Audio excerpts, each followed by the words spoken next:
Gemini Risings May 2021, definitely an educational month. A lot of emphasis on going within and studying. If you're excited to dive into the astrology and a bit of what the tarot has in store for you this May, make sure that you like, subscribe, hit the notification bell. Not sponsored, but if you do want to use my affiliate link, because it's a place I use, I trust, and I like to recommend, that will be linked down below. If you're new here, hi, I'm Maren. I am a Western astrologer using the tropical zodiac. I also use whole sign houses, so no matter what the degree of your ascendant is in the sign, whether it's 0 or 29 degrees, this will still apply regardless because I'm using the entire whole sign house system. So from the 1st to the 3rd, the sun is joining Uranus in your Taurus 12th house. Sun, responsibility and creativity. Uranus, sudden explosion, revolutionary insight, epiphany. In your 12th house of internal states, whether that is self-undoing and for the worst, or internal spiritual practices and for the best. This is really neutral. It'll depend on the quality of your natal chart, but it is square Saturn in your 9th house. So it's at odds with long-term responsibility that you have towards your education or travel plans or religious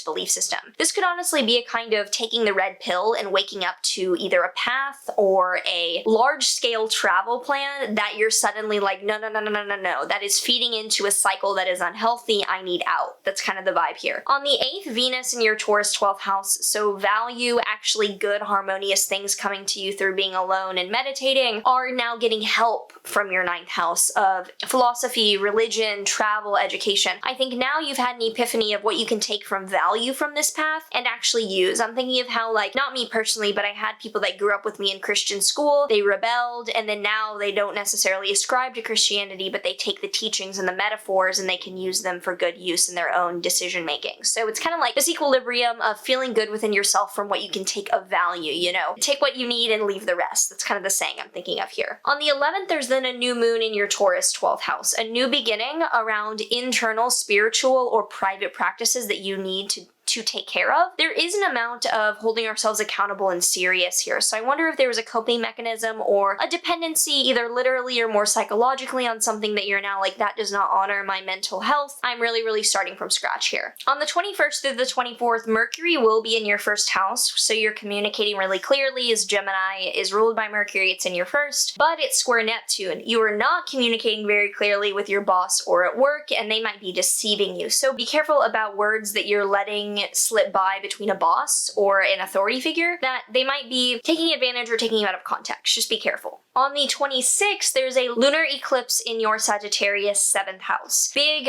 culmination, celebration, final chapter of letting go of a personal one-to-one relationship. So this isn't necessarily romantic, but it might be business, it might be a best friend. It is kind of a celebration, so it's not sad, but it's definitely the beginning of the end that will take place over several months. On the 27th, Venus in your 1st house, so Venus in Gemini, you're coming across beautifully. It's a really harmonious, attractive time for you by the end of the month. Will be square Neptune in your 10th. Watch out for being taken advantage of by an authority figure or at work because of how nice and kind you're being. Just watch out. Hold firm. On the 28th through the 29th, Mercury will be conjunct Venus in your Gemini 1st. So the month ends with you getting your way based on an amount of schmoozing or being able to speak really charming. So you get your way by the end of the month. It's just a bit of dishonesty on the way there. So if you already know how this is showing it for you in your own chart, I would love to hear from you from a comment down below before we get into what the cards have to confirm. Tarot for Gemini Risings. So we have the 5 of Swords, and this is known as the Lord of Defeat. It usually has to do with cutting your losses because you know that there's nothing left for you there. So this could be a month of you being like,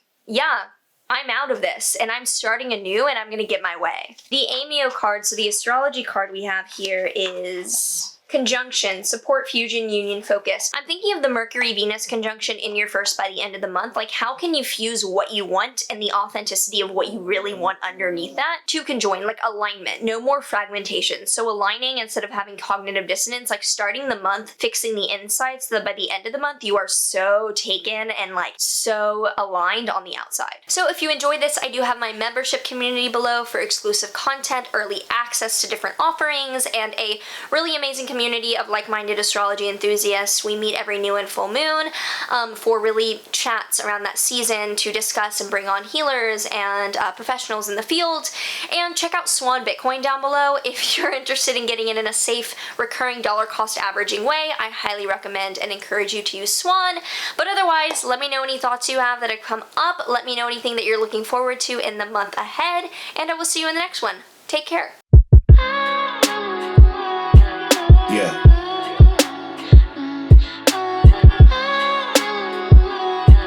Yeah.